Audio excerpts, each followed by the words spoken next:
আসমান এবং জমিনের সৃষ্টির মাঝে আমি মাওলার রয়েছে নিদর্শন। ওয়াক্তিলাফিল লাইলি ওয়ান নাহার, দিন এবং রাতের পরিবর্তনের মাঝে আমি মাওলা চিন্তাশীল বান্দাদের জন্য একটা নিদর্শন এই জায়গায় রাখলাম। আমার কোন মুমিন বান্দা যদি এটা নিয়ে চিন্তা ভাবনা করে, যদি ফিকির করে, আমি আল্লাহকে নিয়ে যদি চিন্তা না করে, তো উলুল আলবাব ওই বান্দার জন্য আমি রবের চিনা অটোমেটিক সহজ হয়ে যাবে। আল্লাহকে নিয়ে চিন্তা করার কোনো দরকার নাই রে গোলামেরা। ও উলুল আলবাবেরা, আল্লাহকে নিয়ে চিন্তা করবা না, ওই রবের আসমান এবং জমিন নিয়ে বান্দা তুমি চিন্তা করা আরম্ভ করে দাও। দিনের পরে রাত কেমনে আসে, রাতের পরে দিন কেমনে আসে, এই যে একটা ইখতিলাফ, এই ইখতিলাফটা বিষয়টা নিয়ে বান্দা তুমি চিন্তা করলে আমার মাওলার পেয়ে যাবা। আল্লাযীনা ইয়াযকুরুনাল্লাহা কিয়ামান ওয়া কুউদা, আল্লাহ পাক বলেন এই মুফাক্কিরিন কারা, এই উলুল আলবাব কারা, এই চিন্তাশীলরা কারা, এদের ব্যাপারে আল্লাহ জানায়া দিলেন আল্লাযীনা, এরা তারা যারা ইয়াযকুরুনাল্লাহ, আল্লাহকে স্মরণ করে, আমার মাওলার জিকির করে, আমার মাওলার আসমান আর জমিন নিয়ে চিন্তা করে। কেমনে করে? আল্লাযীনা ইয়াযকুরুনাল্লাহা কিয়ামা, এরা সর্বাবস্থায় দাঁড়ানো অবস্থায় চিন্তা ভাবনা করে, ওয়া কুউদা, এরা বসা অবস্থায় চিন্তা ভাবনা করে, ওয়া আলা জুনুবিহিম, এরা শুয়া অবস্থায় আমার মাওলার চিন্তা ভাবনা করে। আল্লাহ পাকের সৃষ্টি জগৎ নিয়ে এরা ফিকির করে। আল্লাহ পাক বলেন ওয়াতাফাক্কারুনা ফি খালকিস সামাওয়াতি ওয়াল আরদ, আসমান আর জমিনের এই সৃষ্টির মাঝে কি রহস্য এই বান্দাগুলো চিন্তা করে। আল্লাহ যে বিশাল আসমানটা বান্দার জন্য বানায়া রাখলেন, কোনো খুঁটি লাগে নাই, কোনো পিলার লাগে নাই, কোনো ফাউন্ডেশন লাগে নাই, কিচ্ছু লাগে নাই। আল্লাহ বিশাল আসমানটাকে বান্দার জন্য দাঁড় করায়া রাখলেন। একটা চিন্তাশীল বান্দা, উলুল আলবাবের অন্তর্ভুক্ত একটা বান্দা যদি আমার মাওলার আসমান নিয়ে যদি চিন্তা করে, পশ্চিমকালেও সে মৃত্যু পর্যন্ত সেকুলার হতে পারে না। আমার মাওলার আসমান নিয়ে যদি চিন্তা করো, পশ্চিমকালেও কোন বান্দা মৃত্যু পর্যন্ত সেকুলার হতে পারবে না। আল্লাহকে নিয়ে যদি চিন্তা না করে, আসমান নিয়ে যদি বাবা তুমি চিন্তা করো, আল্লাহ জানা দেয় যারা উলুল আলবাব, যারা সর্বাবস্থায় চিন্তা করে আমি রবের সৃষ্টি নিয়া, ওয়াতাফাক্কারুনা ফি খালকিস সামাওয়াতি ওয়াল আরদ, এরা আমার রবের আসমান আর জমিনের সৃষ্টি রহস্য নিয়ে এরা চিন্তা করে। এরপরে চিন্তা করে করে এরা নিজেরাই আমার মাওলারে জানায়া দেয় রব্বানা মা খালাকতা হাযা বাতিলা ওয়া মালি, দুনিয়াতে অনর্থক কোনো মাখলুক বানাইলা না, আসমান বানাইলা, এর পিছনে তোমার একটা কারণ আছে, জন্য তুমি বানাইলা। তুমি জমিন বানাইলা, একটা কারণ আছে বলে তুমি বানাইলা। তুমি গরু বানাইলা, একটা কারণ আছে বলে তুমি বানাইলা। তুমি উট বানাইলা, ওই উটও বানানোর ক্ষেত্রে একটা কারণ আছে বলে তুমি বানাইলা। একটা মানুষ বানাইলা, ওই মানুষটা বানানোর পিছনে একটা কারণ আছে বলে আল্লাহ তুমি বানাইলা। মা খালাকতা হাযা বাতিলা, তুমি একটা মাখলুক অনর্থক দুনিয়ার মধ্যে বানাও নাই। আল্লাহ গো, আমরা তোমার আযাব থেকে পরিপূর্ণ চাই। যেই বান্দা উলুল আলবাব, যারা চিন্তা করে, যারা মুফাক্কির হয়ে যায়, এরা আল্লাহরে নিয়ে চিন্তা করে না, আল্লাহর জিকির করে আর রবের মাখলুক নিয়ে এরা চিন্তা করে, ঠিক কিনা? তবে মাঝে মাঝে কিছু সেকুলার আছে, আল্লাহ নিয়ে চিন্তা করে, রবের মাখলুক নিয়ে চিন্তা ভাবনা করে না। একবার যদি চিন্তা ভাবনা করতো আমার মাওলা তারে কত দামি করে বানাইলো, কি আজীব করে আমার মাওলা তারে বানাইলো, কি পরিমাণ দামি আল্লাহ বানায়া দিল। এত পরিমাণ শ্রেষ্ঠত্ব আমার মাওলা তাকে দিয়ে দিল, এত বড় মর্যাদার আসনে আমার মাওলা তারে আসীন করে দিল। এরপরেও বান্দাটা আল্লাহকে মানতে রাজি নাই। আল্লাহ যে মুসাউইর, মায়ের গর্ভে যে আল্লাহ 40 দিন পরে পরে এত সুন্দর করে বান্দারে আকৃতি দিয়ে দিলেন, এরপরে এরা মানতে রাজি হয় না। এক কথায় এরা এমন পরিমাণ সিদ্ধান্তে সন্তানকারী, এরা আল্লাহকে মানে না, রাসূল মানে না, ইসলাম মানে না, কোরআন মানে না, এরা হাদিসও মানে না। মাঝে মাঝে আল্লাহ রাসূল নিয়ে কটূক্তি বারবার করতে পারলে এদের বড্ড মজা লাগে। আবার দেখবেন বাংলাদেশের কোন জায়গায় দাঁড়ায় করে না, যদি করতে মন চায় ইউরোপ কান্ট্রিতে যাইয়া, যে জায়গায় মুসলমানের সংখ্যা কম, ওই জায়গায় দাঁড়াইয়া অনলাইনে অফলাইনে আমার আল্লাহ রাসূল নিয়ে চিন্তা ভাবনা করে করে কটূক্তি করে। এমন সেকুলার আমাদের বাংলাদেশে বংশোদ্ভূত ছেলে আছে না? না, তোমরা আল্লাহর নিয়ে চিন্তা করিও না, আমার রবের মাখলুক নিয়ে চিন্তা করো। ওই রবের মাখলুক নিয়ে যদি চিন্তা করো, অটোমেটিক আমার আল্লাহকে চিনে যাবা, ওই রবের তারিফ বাবা পেয়ে যাবা। আল্লাহ কই দুনিয়াতে এমন কোন আজীব নিদর্শন আমি আল্লাহ নাই করে দিলাম না। এই যে দেখ পাহাড়, আমি আল্লাহ কি সুন্দর করে তোর জন্য দাঁড় করে রাখলাম। এই পাহাড়ের মধ্যে আমি আল্লাহ কত খনিজ সম্পদ তোর জন্য দিয়ে রাখলাম। ওখান থেকে তুমি বান্দা, ওখান থেকে তুমি তেল বাইলা, ওখান থেকে তুমি গোল্ড বাইলা। এই পাহাড় আমি আল্লাহ কত সুন্দর করে তোর জন্য বানায় রাখলাম। আল্লাহ পাক বলেন, এরা কেন আসমানের দিকে তাকায় না, এরা কেন জমিনের দিকে তাকায় না, এরা কেন পাহাড়ের দিকে তাকায় না, এগুলার দিকে তাকাইয়া কেন চিন্তা ভাবনা করে ওই রবের প্রতি ঈমান এরা কেন আনে না? কেন আমি রবের আসমানের দিকে তাকায় না? আমি রবের আসমান বড় আজীব নিদর্শন। আল্লাহ পাক আমার নবীর সূরাতুল কাহফের মধ্যে এক আজীব নিদর্শনের ব্যাপারে জানাইছে। দুনিয়ার যে কোনো নাস্তিকেরা যদি চিন্তা ভাবনা করে আমার আল্লাহকে চিনা লাগবে, কিচ্ছু লাগবে না।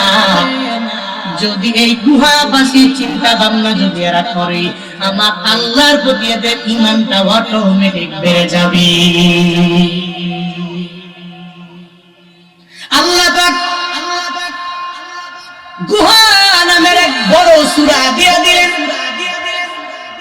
এই সূরার নামটা পর্যন্ত আমার আল্লাহ গুহা দিয়ে দিলেন কাহফুন। আরবিতে এর অর্থ হলো বৃহত্তর এক গুহা, এটাকে আরবিতে বলা হয় কাহফুন। আর একটা আছে কাহফুন, ওটা গারুন, ওটা হলো ছোট ছোট গুহা। ছোট ছোট গুহাকে আরবিতে বলা হয় গারুন, আর বড় গুহাকে বলা হয় কাহফুন। যেটা গার ওটা ছোট হবে, যেটা কাহফুন এটা বড় গুহা হয়ে যাবে। যেমন উদাহরণ, রাহমাতুল লিল আলামিন যে গুহার মধ্যে সর্বাবস্থা নবী ধ্যান করত, ওই গুহার নাম কি? গারে হেরা। কি নাম? গারে হেরা।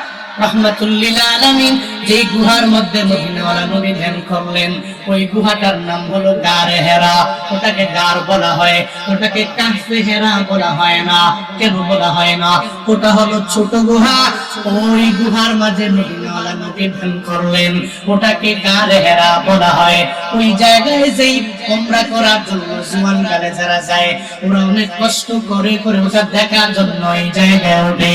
ওটা দেখে দেখে নিজের ঈমানটারে পরিপূর্ণ মজবুত করে নেয়, আর চিন্তা করে আমার মদিনাওয়ালা নবী কত কষ্ট করে করে ধ্যান করলেন, এই গারের মধ্যে আমার নবী উঠলেন। এত উঁচুর মধ্যে যাইয়া ওখানে সব উম্মতের জন্য মদিনাওয়ালা নবী চিন্তা করলেন, ইসলামের বাতিগুলো পুরো পৃথিবীতে যে গুহা থেকে ছড়ায় গেল, আমার আপনার পর্যন্ত আসলো। ওই ছোট্ট একটা গুহা থেকে আমার মাওলা জিবরাইল একদিন পাঠালেন। জিবরাইল আমার নবীর দরবারে আসলো। নবীর দরবারে আসার পরে নবীর ছাপ দিয়ে দিল, নবী ইকরা। নবী বলে মা আনা বিকরিন, আমি পড়তে পারি না। আবার চাপ দিলেন, নবী পড়েন, আমি পড়তে পারি না। আবার চাপ দিলেন, বলে পড়েন, বলে আমি পড়তে পারি না। মা আনা বিকরিন, আমি তো পড়তে জানি না, কোনো পাঠক না। সঙ্গে সঙ্গে ওই গারে হেরায় সূরাতুল আলাকের 5টা আয়াত বান্দা নাজিল হয়ে গেল। ইকরা বিসমি রাব্বি রাব্বিকাল্লাযী খালাকাল ইনসানা মিন আলাক ইকরা ওয়া রাব্বুকাল আকরাম আল্লাযী আল্লামা বিল কলম আল্লামাল ইনসানা মা লাম ইয়ালাম। পাঁচ আয়াত মদিনাওয়ালা নবীর উপরে নাযিল হয়ে গেল। ওখান থেকে পুরা দুনিয়ায় ছড়ায় গেল ইসলামের বাণী, ল্যাম্প অফ ইসলাম। পুরা দুনিয়াতে বাতিটা মদিনাওয়ালা নবীর মাধ্যমে ছড়ায় গেল। ওই গুহাটা গার হেরা, ওই গুহাটাকে গারুন বলা হয়। কিন্তু আল্লাহ পাক 15 নাম্বার পারার মধ্যে একটা সূরা দিয়া দিলেন, সূরা কাহাফ। এই কাহাফ মানে বড় গুহা। এই বড় গুহার নামে আল্লাহ কেন সূরা দিয়া দিলেন জানার দরকার আছে না নাই? আসেনি? আল্লাহ পাক ওই বড় গুহার ব্যাপারে মদিনাওয়ালা নবীরে জানায়া দিলেন 9 নাম্বার আয়াত থেকে। আম হাসিবতা আন্না আসহাবাল কাহফি ওয়ার রাকিম কানু মিন আয়াতিনা আজাবা। আল্লাহ পাক বলেন আম হাসিবতা হায় আম জানান্তা, আপনি কি ধারণা করেন কাহাফের ঘটনা মানে গুহাবাসীর ঘটনা, রকিমবাসীর ঘটনা, এটা আমি রবের দরবারে একটা আজীব নিদর্শনের মাঝে একটা। আপনি কি মনে করেন একটাই আমি রবের আজীব নিদর্শন? না গো নবী, এর চাইতে আরো বড় বড় আমি রবের আজীব নিদর্শন আছে। আমি রবের একটা সূর্য আছে, ওই সূর্যটা আমি রবের কথা মানিয়া মানিয়া চলি। একটা চন্দ্র আছে, ওই চন্দ্রটা আমি রবের কথা মানি। আমি রবের একটা আসমান আছে, ওই আসমানটা আমি রবের কথা শুনে।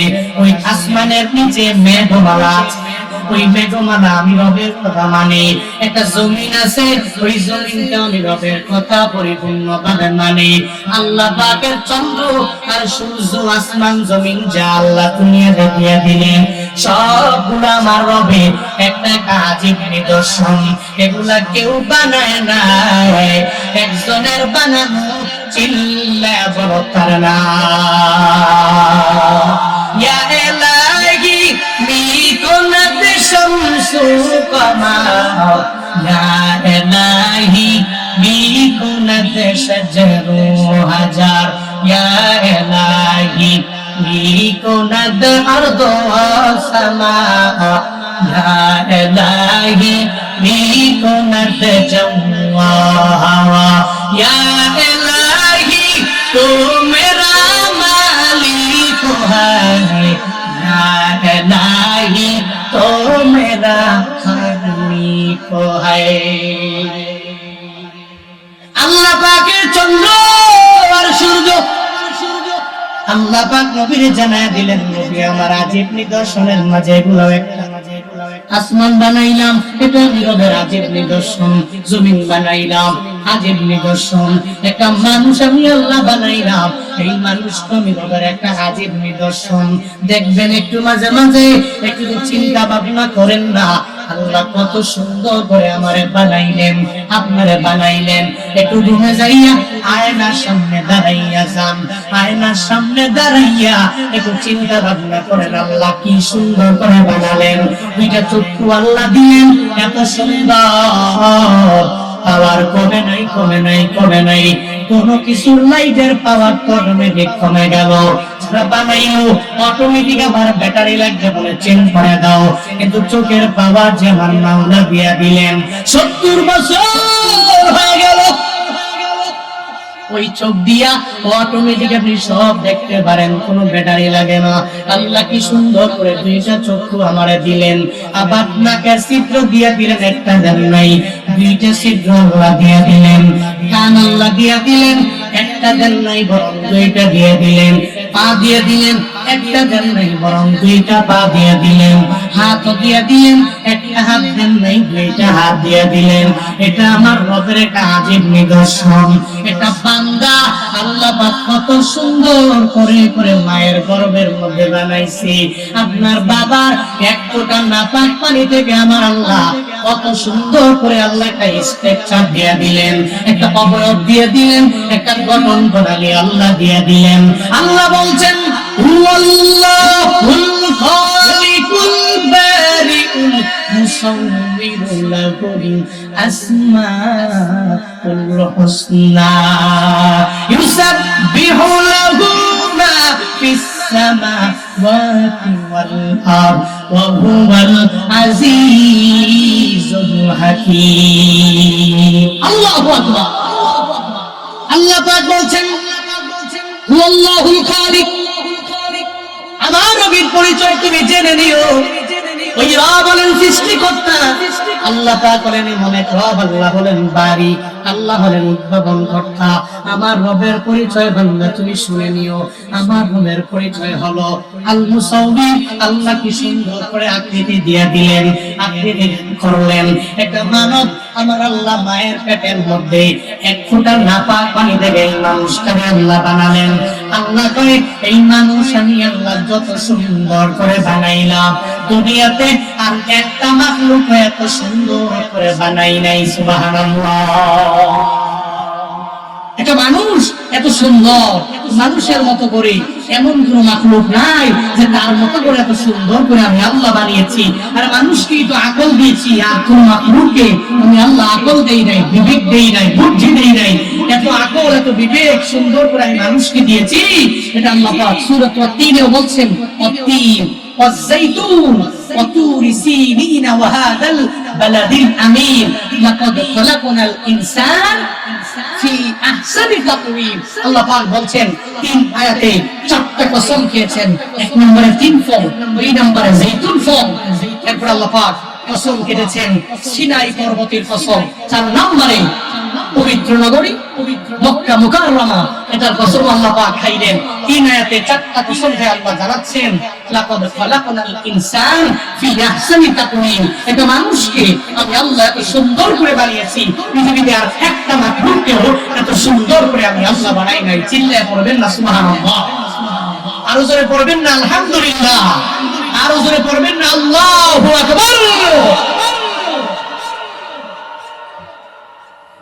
আল্লাহ পাক বলেন এই মানুষের আমি আল্লাহ সুন্দর করে বানাইলাম। ওই মানুষের দিকে যদি তাকাও, আমি রবের পরিচয় বান্দা তুমি এভাবে পেয়ে যাবা, অটোমেটিক পেয়ে যাবা। আল্লাহ পাক বলেন নবী আপনি কি ধারণা করেছেন গুহাবাসীর ঘটনাটা আমি রবের আজীব নিদর্শনের মাঝে শুধু একটাই? এমনটা না, আমি রবের আজীব নিদর্শন দুনিয়াতে কোনো অভাব নাই। তবে গুহাবাসীর ঘটনাটা আমি আল্লাহ দুনিয়ার মানুষের নিকটে একটা আশ্চর্যজনক ঘটনা হিসাবে আমি আল্লাহ এদের সামনে ঘটায়া দিলাম। এরা সবাই অবাক হয়ে গেল। পৃথিবীতে যারাই আসবে যখন এই ঘটনা শুনবে এরা সবাই অবাক হয়ে যাবে, এরা বিস্ময় হয়ে যাবে, এরা আশ্চর্যান্বিত হয়ে যাবে। আল্লাহ পাক বলেন নবী গো আমি রবের আজীব নিদর্শনের মাঝে গুহাবাসীর ঘটনা আল্লাহ পাক বলেন ইদ আওয়াল ফিতিয়াতু ইলাল কাহফি فقالوا ربنا آتنا من لدنك رحمة وهيئ لنا من أمرنا رشدا। আল্লাহ পাক বলছেন ইজ আওয়াল ফিতিয়া, যুবকের দলেরা যখন কাহফের দিকে দৌড়ায় গেল, এবারে যুবকের দল কারা? মুফাসসিরিন ইকরাম গনি ফিতিয়ার ব্যাপারে ব্যাখ্যা করলেন। কেউ কেউ বলেন ঈসা নবীর আগেকার এই যুবকেরা, আবার কেউ বলেন না ঈসা নবীর ধর্মের পরে, মানে ঈসা নবীর দাওয়াতের পরের ঘটনা। ঈসা নবী আল্লাহর পক্ষ থেকে আদেশ পেয়ে গেলেন ও নবী আমার আপনি সবাইকে কালিমার দাওয়াত দেওয়া লাগবে। যখন সবাইকে কালিমার দাওয়াত দেওয়ার জন্য যখন বলে দিল, সঙ্গে সঙ্গে দাওয়াত দিয়ে দিল তোমরা সবাই মূর্তি পূজা বাদ দাও, এক আল্লাহর ইবাদতে তোমরা মগ্ন হয়ে যাও, এক আল্লাহর গুণ কীর্তন তোমরা করো, এক আল্লাহকে বাদ দিন কোন মূর্তি পূজা তোমরা করো না। সঙ্গে সঙ্গে ঈসা নবী সব মানুষের যখন ভাবে দাওয়াত দিয়ে দিলেন, ঈসা নবী দুনিয়া থেকে বিদায় নিল। তখন ঈসা নবীর এই দাওয়াত রোম সাম্রাজ্য পর্যন্ত যখন পৌঁছে গেল, আমার বাবার একত্ববাদের বাণী পৌঁছার পরে এবার রোম সম্রাট ঈসা নবীরে মানে না, ঈসা নবীর ধর্মটাও মানতে রাজি না। সে কয় তোমাদের আল্লাহ আমাকে দিতে পারে না, মূর্তি আমাকে দিতে পারবে। নিজে মুসলিম হয়ে রইল, ঈসা নবীর ধর্ম মানে না, এক আল্লাহকে মানতে রাজি হয় না। একটা পর্যায়ে ওনার সাম্রাজ্যের 7 জন যুবকের নিকটে এই ঈসা নবীর দাওয়াতের বাণী যখন পৌঁছে গেল, এই যুবকেরা, যে আল্লাহ পাক তোদের বানাইছি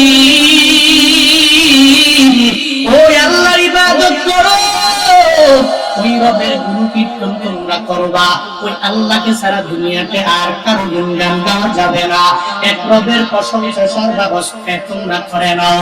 যখন এভাবে ওই দাওয়াত যখন যুবকদের দরবারে পৌঁছে গেল, এবার যুবকেরা মনে মনে চিন্তা ভাবনা করে আল্লাহর একত্ববাদের বাণী প্রশ্ন। তারা চিন্তা করলো, এই দুনিয়াতে আল্লাহ আসমান দিলেন, জমিন দিয়ে দিলেন, এত সুন্দর করে আমাদেরকে বানালেন, আল্লাহ কত সুন্দর করে আমাদেরকে জুয়ান কাল দিয়ে দিলেন, আবার দেখলাম জুয়ান কালের পরে বুড়া হয়ে যায়, একটা মানুষ কিভাবে পরিবর্তন হয়ে গেল। এই চিন্তা ভাবনা করে এরা মূর্তি পূজা বাদ দিয়া সঙ্গে সঙ্গে এরা 7 জন যুবক মিলে মিলে একসাথে ঈসা নবীর ধর্মটা মেনে নিল। লা ইলাহা ইল্লাল্লাহু ঈসা রূহুল্লাহ। সুবহানাল্লাহ পড়বেন, আরো জোরে বলেন না সুবহানাল্লাহ। 7 জন যুবকেরা সঙ্গে সঙ্গে কালিমা পড়ে মুসলমান হলেন। এবার রোম সম্রাট যিনি, উনি তো ঈসা নবীর ধর্মকে মানতে রাজি না, উনি তো ইসলাম মানে না, উনি মুশরিক, উনি শিরকের গুনাহে লিপ্ত, ইসলাম মানে না। তো এজন্য এই কথা যখন শুনছে, কানে গেছে যে আপনার এলাকার মাঝে 7 জন যুবক কালিমা পড়ে মুসলমান হয়েছে, আপনি এখানে বসে বসে আঙ্গুল চুষছেন, আপনার এই যুবক সাম্রাজ্যের লোকেরা আপনার দল মানে নাই, আপনার মিল্লাতে থাকে নাই, এরা অন্য এক মিল্লাতকে অ্যাকসেপ্ট করে নিল। এদের ব্যাপারে কি সিদ্ধান্ত আপনার? এদের ব্যাপারে কি ডিসাইড আপনার? বলেন। সম্রাটের মাথা অটোমেটিক গরম হয়ে গেল, সৈনিক পাঠায়া দিল। সৈনিকেরা যাও যাও, ওই যুবকদেরকে দইরা আমার সামনে কাঠগড়ায় হাজির করে দাও। সঙ্গে সঙ্গে সৈনিকেরা গেল, ওই 7 জন যুবকের ধরে ধরে যখন সম্রাটের সামনে দাঁড় করে দিল, এবার সম্রাট জিজ্ঞাসা করে, এই যুবকেরা, তোমরা বলে কালিমা পড়ে ঈসা নবীর ধর্ম মেনে নিয়েছো। এবার যুবকেরা তো মনে মনে চিন্তা ভাবনা করে, আমরা জানি ঈসা নবীর ধর্ম যারা মানে এই সম্রাটদেরকে দেখতে পারে না, যদি সে শুনে চড়াইয়া দুনিয়া থেকে বিদায় করে দেয়, আমাদেরকে মনে হয় দুনিয়া থেকে বিদায় করে দিবে। এরপরে এদের কোনো চিন্তা নাই, কারণ একবার যারা ইমানের মজাটা পাইয়া গেল, একবার যারা আমার মাওলার মজা পেয়ে গেল, একবার যারা কালিমার মজা পেয়ে গেল, এরা চিন্তা করে না, এরা জিন্দানখানা ভয় পায় না, এরা জেলখানা ভয় পায় না, এরা দুনিয়ার কোন পুলিশের বোমাকে ভয় পায় না, এরা কশিন পেলেও কোন গুলিরে ভয় পায় না, এরা ওই কাঠগড়ায় দাঁড়াইয়া নিজের বুকের মাঝে গুলি মারবে, বলে মারো, আমি দুনিয়া থেকে বিদায় নিতে পারি, দুনিয়া থেকে বিদায় নিয়ে গেল কোনো সুবিধা নাই রে, আমার মাওলার ইমানটা আমি আমার অন্তরে গাঁথলাম, ইমানের স্বাদ আর মজা দুনিয়াতে যেই বান্দারা পেয়ে গেল, এরা দুনিয়াতে কোনো রাজা বাদশা কোনো পুলিশ র্যাব মিডিয়া এদেরকে ভয় করে না, ঠিক কিনা? এরা কাউকে ভয় করে না, এরা আমার আল্লাহকে ভয় করে, এরা চিন্তা ভাবনা করে আল্লাহ পাক আমাকে দুনিয়ার সব পরিমাণ বালা মুসিবত থেকে আমার মাওলা বাঁচায়া দিতে পারে, দুনিয়ার শত্রু থেকে আল্লাহ আমারে বাঁচায়া দিতে পারে। এরা এমন ডিফেন্ডার হয়ে যায়, আল্লাহর উপর ডিপেন্ড করে এরা চলে, আল্লাহর উপর তাওয়াক্কুল করে এরা অপরাধী হয়ে যায়, আর আল্লাহর উপরে তাওয়াক্কুল করে করে যেই বান্দা গুনাহ গায়, পশ্চিমকালে এদের কেউ ক্ষতি করতে পারে না, পশ্চিমকালেও কোনো দুশমনেরা এদেরকে বিন্দু মাত্র পরিমাণ ক্ষতির মধ্যে ফেলাইতে পারে না। ওয়া কানা হাক্কান আলাইনা নাসরুল মুমিনিন, মুমিনেরা যদি কোনো বিপদের মধ্যে পড়ে যায়, মুসিবতে পড়ে যায়, এদেরকে সাহায্য করা আমার আল্লাহর উপর ওয়াজিব হয়ে যায়। সুবহানাল্লাহ, আল্লাহ পাক ওয়াজিব বানাইলেন, ওয়াজিব বানাইলেন। যুবকেরা চিন্তা ভাবনা করো, রোম সম্রাট এমন সম্রাট, এই সম্রাট যদি জানতে পারে আমাদেরকে মেরে ফেলবি, এরপরেও কোনো অসুবিধা নেই, এরপরও ঈমান আনছি, একবার আনছি, মরণ হয়ে গেলে কোনো অসুবিধা হবে না, এটা ভয় করে না। সঙ্গে সঙ্গে বাপ ওই সম্রাটের দরবারে, রাজ দরবারে দাঁড়াইয়া সম্রাটের বলে, আপনি আমাদেরকে বলছেন আমরা কালিমা পড়েছি কিনা? আমরা কালিমা পড়েছি, ঈসা নবীর ধর্মটা আমরা মেনে নিলাম, আমরা ঈসা নবীর ধর্মের একজন অনুসারী নিজেকে বানায় নিলাম। আমরা আপনার সঙ্গেও বলি লা ইলাহা ইল্লাল্লাহ ঈসা রাসূলুল্লাহ। সম্রাটের মাথায় এবার গরম না ঠান্ডা? হে গরম না ঠান্ডা? ওরে খাইছে রে, সম্রাটের মাথা তো গরম, সাহস তো বড় দেখছিলি, সব জায়গায় তো বলে বলে বেড়ায়, আবার আমার সামনে এসে কয় লা ইলাহা ইল্লাল্লাহ ঈসা নবীর ধর্ম মানে। এই তোরা জানো না ঈসা নবীর ধর্মের অনুসারী যারা, এদের রক্তের পিপাসু আমি, এদেরকে দুনিয়া থেকে বিদায় করতে পারলে আমার বড্ড মজা লাগে, ওদেরকে শুনে চড়াতে পারলে আমার বড্ড মজা লাগে। তোরা কি বিষয়ে জানো না, আমার বিষয়ে ধারণা রাখো না? এরকম ধারণা রাখি, কিন্তু আমরা তো আপনাকে ভয় করি না, আমরা একজনকেই ভয় করি, চিল্লায় বলো তার না। সঙ্গে সঙ্গে বলে দিল আমরা ঈসা নবীর ধর্ম মানি, ঈসা নবীর ধর্মের অনুসারী আমরা, আপনি আমাদেরকে মারলে মারতে পারেন, কাটলে কাটতে পারেন, কোনো অসুবিধা নাই। এবার ৮৫টা মানুষ, তোদেরকে সঙ্গে সঙ্গেই বড় একটা জুলমের মধ্যে ফেলে লাভ নাই, বড় শাস্তি দিয়েও লাভ নাই। ৩ দিনের আলটিমেটাম দিলাম, কারণ তোরা যুবক মানুষ, যে কোনো সময় তোমাদের মত চেঞ্জ হতে পারে। এই যুবকেরা একটু শুইনো, এরাও যুবক ছিল, তোমরাও তো আজকে যুবক, একটু চিন্তা করো। যুবকদেরকে আলটিমেটাম দিছে, ৩ দিনের আলটিমেটাম দিলাম। এই ৩ দিনে যদি তোমরা তোমাদের ধর্ম থেকে ধর্মান্তরিত হয়ে যদি আমার ধর্মে আসতে পারো, তোমাদেরকে মারা হবে না। তোমরা যদি বৃদ্ধ করে নাও যে কালিমা পড়বো না, যা করছি ভুল করছি আর করবো না, যদি বলতে পারো, তাহলে তোমাদেরকে ক্ষমা করে দেওয়া হবে, আর শুনে চলানো হবে না, তোমাদেরকে কোনো বড় বিপদের মধ্যে ফেলানো হবে না, অসুবিধা নাই। আমি যা কিছু করার তোমাদেরকে করবো। এটা আলটিমেটাম দিল কয়দিনের? সবাই বলেন কয়দিনের? ৩ দিনের আলটিমেটাম। যুবকেরা ৩ দিনের আলটিমেটাম পাইয়া রাজদরবার থেকে রওনা। একটু দূর যাওয়ার পরে যুবকেরা মনে মনে চিন্তা ভাবনা করে, এই 3 দিন পরে যদি আমরা দুনিয়ায় থাকি, তাহলে আমরা কিচ্ছু বাস্তবায়ন করতে নিজেও পারবো না, আবার এরা পরিপূর্ণ জুলুম করে আমাদেরকে ধর্মান্তরিত করার জন্য চেষ্টা করবে, এরা আমাদেরকে মেরে ফেলবে। এই চিন্তা এদের মধ্যে ঢুকে গেল। আবার বাড়িতে গেলে নিজের মাও জায়গা দিবে না, বাবাও জায়গা দিবে না, পরিবারের লোকেরা কেউ পরিচয় দিবে না, কারণ আমরা এই তো ঈসা নবীর ধর্ম মানলাম। আমার পরিবারের লোকেরা তারা ঈসা নবীর ধর্ম মানতে রাজি না, পরিবারেও যাইতে পারবো না, রাজ দরবারে গেলেও মেরে ফেলবে, দুনিয়ার কোন জায়গায় স্থায়ী হবে না, কোন জায়গায় স্থানও পাবো না। এবার যুবকেরা চিন্তা করে নিল, আমরা একটা গুহার মধ্যে গিয়ে লুকায় রাখবো, ওই গুহায় আমরা আল্লাহর উপর তাওয়াক্কুল করে করে করে করে আগে যাব, দুনিয়ার কেউ দেখবেও না, আমাদেরকে আশ্রয় দিবে একজন, চিল্লায় বলো না। আল্লাহ পাক আশ্রয় দিয়ে দিবে। ওই চিন্তা নিয়ে নিয়ে এবার যুবকেরা স্থির করলো, একটা ডিসিশন নিয়ে নিল, আমরা সবাই গুহার মধ্যে যাব, ওই গুহার মধ্যে আমরা অবস্থান করব। এই একটা চিন্তা ভাবনা করে করে যখন রওনা হয়ে যায়, এবার যখন একটা বড় গুহা হয়ে গেল, আল্লাহ পাক সূরাতুল কাফের 10 নম্বর আয়াতের মধ্যে এটাই জানায়া যায়, ইদ আওয়াল ফিতিয়া, যখন এই যুবকেরা ইলাল কাফি, যখন এই বৃহত্তর গুহার মুখোমুখি হয়ে গেল, এবার এই গুহার মধ্যে এরা প্রবেশ করবে, তবে এই গুহার মধ্যে এরা বাঁচতে পারবে না, ঠিক মতো এই জায়গায় নিজে চলতে পারবে না, ওখানে খাওয়াবে কি, বাঁচবে কি করে, এই চিন্তা যখন এদের অন্তরের মধ্যে চলে আসলো, মনে মনে ভাবি আল্লাহর কাছে দোয়া করলে আল্লাহর উপর তাওয়াক্কুল করে যদি চলি, আল্লাহ একটা ব্যবস্থা আমাদের করে দিবে।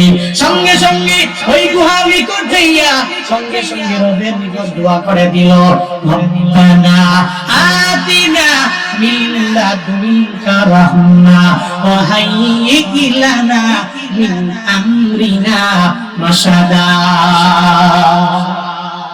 ওই গুহার নিকট গেল, রবের নিকট দোয়া করে নিল, আল্লাহর কাছে বলে দিল, আল্লাহ রব্বানা আতিনা মিন লাদুনকা রাহমা তোমার পক্ষ থেকে যদি দয়া দাও তাহলে এই গুহার মধ্যে থাকা পসিবল হবে। তুমি যদি দয়া না করো এই গুহার মধ্যে আমরা থাকতে পারবো না রে আল্লাহ। সঙ্গে সঙ্গে ওই রবের নিকট যখন এই দোয়া করে দিল, প্রত্যেকটা মুসলিম উম্মার জন্য এই আয়াত থেকে বাবা শিক্ষা নিয়ে জানেন, একটা কাজের মধ্যে যখন অগ্রগামী হয়ে যাবেন, একটু আগাইয়া যাবেন, যাওয়ার পরে সঙ্গে সঙ্গে আপনি একটু দোয়া করে নেবেন। একটা বিল্ডিং বানাবেন, বানানোর আগে একটু দোয়া করে এরপরে কাজ আরম্ভ করবেন। এই যুবকেরা তোমরাও তো মাঝে মাঝে কক্সবাজারে যাওয়ার জন্য রওনা হয়ে যাও। দেখবেন বাজারে বিভিন্ন জায়গায় লাগায় রাখে কক্সবাজারে যাবার একটু হয়ে যাবে, কয়েকজনে একসাথে মিলিয়া একটা বাস ভাড়া করে এরপরে রওনা হয়ে যাব। সাজেক যাব, নীলগিরি যাব, সেন্ট মার্টিন যাব, তারপরে ওই যে কুয়াকাটা যাব। এভাবে যাওয়ার জন্য একটা ব্যানার লাগায়া দেয়, একটা ট্যুর দেওয়ার জন্য পাগল ভাড়া তুমি হয়ে যাও। আবার তোমার বন্ধুরা মিলে মিলে মিলে বাইক নিয়ে দৌড়ে যাও। একটা সফরে যাওয়া লাগবে, ওই সফরে সবাই বন্ধুরা মিলে যাব। বন্ধুরা সফর করলে অনেক পরিমাণে একটা মজা হবে। এই চিন্তা নিয়ে যে আগায়া যাও, তুমি দোয়া করো, দোয়া করে এরপরে বের হয়ে যাও। সাবধান, চলার পথে কোনো অন্যায় করবা না, কোনো গুনাহ তুমি করবা না। সফর থাকা অবস্থায় কোনো কাবিরা গুনাহ করবা না, কোনো সগীরা গুনাহ করবা না। তুমি দোয়া করে করে ওই রবের উপরে তাওয়াক্কুল করে যদি রওনা হয়ে যাও রে, কক্সবাজার যাবা, তুমি সাজেক যাবা, নীলগিরি যাবা, সেন্ট মার্টিন যাবা, কুয়াকাটা যাবা, উত্তরবঙ্গ যে কোনো সফরে যদি তুমি বের হয়ে যাও, আল্লাহর উপর তাওয়াক্কুল করে যদি দোয়া করে বের হতে পারো, আল্লাহ পাক তুমি বাড়িতে আসা পর্যন্ত আল্লাহ নিজেই তোমার সাহায্যকারী হয়ে যাবে। সুবহানাল্লাহ। আল্লাহ পাক নিজেই সাহায্যকারী হবে। তবে দোয়া করে বের হতে হবে। এই তো মাঝে মাঝে তো অনেকে কয় এত দোয়া দিয়া কি হবে, হ্যাঁ অনেকে তো বলে এত দোয়া টোয়া দিয়া কি হবে, এখন যা লাগে না কত বলবি, দোয়া দিয়া কি হবে। এখন যদি আমার দোয়া লাগে আমি করি, আপনার যদি দোয়া লাগে তো আপনি কইরেন। যদি মন চায় যে না দোয়া ছাড়া আমি চলতে পারি না, আমি দোয়ার দিকে মুহতাজ, আমি দোয়ার দিকে মুখাপেক্ষী, তো আপনি দোয়া করবেন, কোনো অসুবিধা হবে, কোনো অসুবিধা হবে। মাঝে মাঝে তো কোনো জায়গায় গেলে কিছু কিছু কমিটি আছে, বলে সবাই বলে নাই, আজ থেকে 3-4 বছর আগে তখন মানুষও একটু চিনে কম, তখন টুকটাক কিছু দাওয়ার টাওয়ার টুকাই না, আইনি দৌড় মারে, ওখানে কিছু বয়ান করা লাগবে, কিছু দৌড় মারে। গত 3-4 বছর আগে আমার প্রোগ্রাম ছিল টাঙ্গাইলের দেলদুয়ার, আমাকে দাওয়াত দিল, আমি গেলাম। আমাকে যাওয়ার পরে আমাকে বলছে হুজুর বয়ান করবেন, বয়ান তবে দরুদ পড়ার দরকার নাই, 2 নম্বরে হলো কোন দোয়া টোয়া হয় না, মাফি যা পারেন কত কিছু বইলা চলে যায়, অসুবিধা নাই, তবে দোয়া দিন। এটা কঠিন ভাবে বলেছেন দোয়া লাগবে, কথাটা বুঝেননি? ওনার দোয়া লাগবে না, আমি আর বলছি যে আপনার দোয়া লাগবে না, লাগতে পারে, আপনি কি হইতে পারেন, বুজুর্গ হইতে পারেন, আল্লাহর কোনো খাঁটি ওলি হইতে পারেন, কিন্তু আমি তো ওই মাকামে এখনো পৌঁছি নাই, আমার তো দোয়া লাগে। কারণ আমি দোয়ার উপরে ভর করি, আমি চলি, দোয়া ছাড়া তো পুঁজি আমার কিছুই নেই, পুঁজি তো কিচ্ছুই নেই, দোয়াটাই তো আছে। আপনি যে বললেন দোয়া লাগবে না, আমার দোয়া, আমার দোয়া। বাংলাদেশে বয়ান করি, এমনি বয়ান করি, ইলম নাই, হিলিম নাই, আমল নাই, কিচ্ছু নাই, সব আমার মা বাবার দোয়া, আমার মাওলার দয়া। দোয়া লাগবে, দোয়া লাগবে। পৃথিবীতে যত বড় স্কলার দেখেছো, ব্যাকগ্রাউন্ডে দেখো আছে দোয়া। দোয়া ছাড়া এত বড় স্কলার হতে পারে নাই, এত বড় বক্তা হতে পারে নাই, এত মানুষের সামনে বয়ান করতে পারে না।